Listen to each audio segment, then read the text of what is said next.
Welcome to the Parsha Perspective.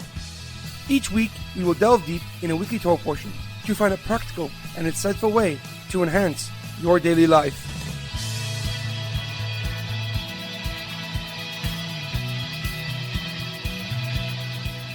Thank you for tuning in. My name is Shalom Yamini. Each week, we will look into the weekly Torah portion to find inspiration that will complement your daily life and intensify your connection to God. This week's Parsha Perspective is dedicated in honor of the Cohen family. May Hashem bless them with much health, success, and happiness. This week's Torah portion is Parshas Re'eh. Our Parsha continues Moshe's final address to the Jewish people.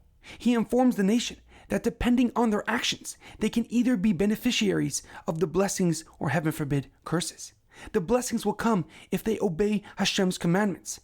However, suppose they defy God's laws, they will feel the depths of his anger, chas v'shalom. Moshe then commands them that they proclaim these blessings and curses on Har Grizim and Har Evel as they enter the land of Israel.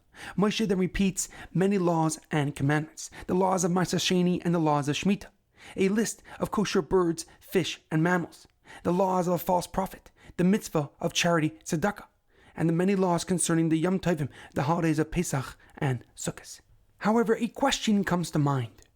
Our parsha begins with Moshe declaring, Re'eh anochi nosen lefnechem, hayoim bracha uklala.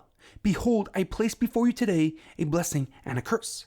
The term Re'eh, behold, is denoting to a singular person. But then Moshe continues with the word lefnechem, before you, a pluralistic word referring to the entire nation. Why did Moshe first use a singular term and then switch to a plural one when addressing the Jewish people? One of the many answers given is that Moshe is telling the nation that they have free will. They have the power to choose right over wrong, good over evil. This freedom is especially important when the majority of people are going in the opposite direction. Moshe first used a singular term to remind the Jewish people that the power and capability to decide our actions lies within each one of us individually. And only once you choose your course of action can you begin to look and join others who are doing the same. However, the Kli Yakar gives a deeper and more powerful explanation.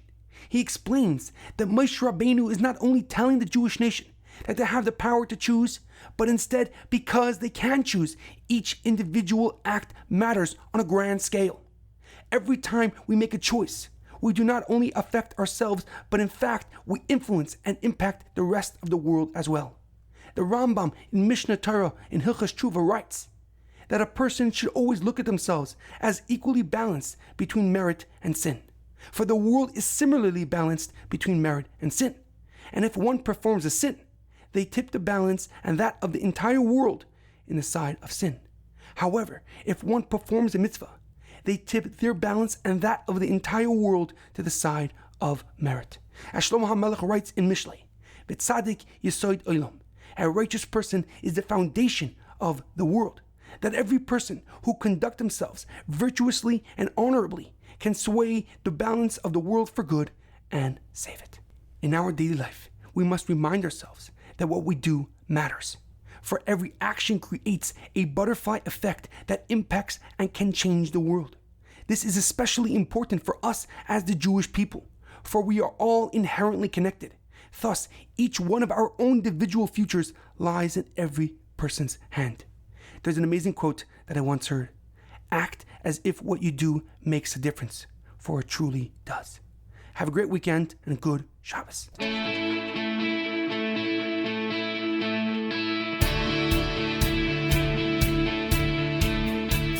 Thank you for tuning in to the Parsha Perspective. Check out our website, theparshaperspective.com. Send thoughts and comments to theparshaperspective@gmail.com. Till next time, thanks for listening.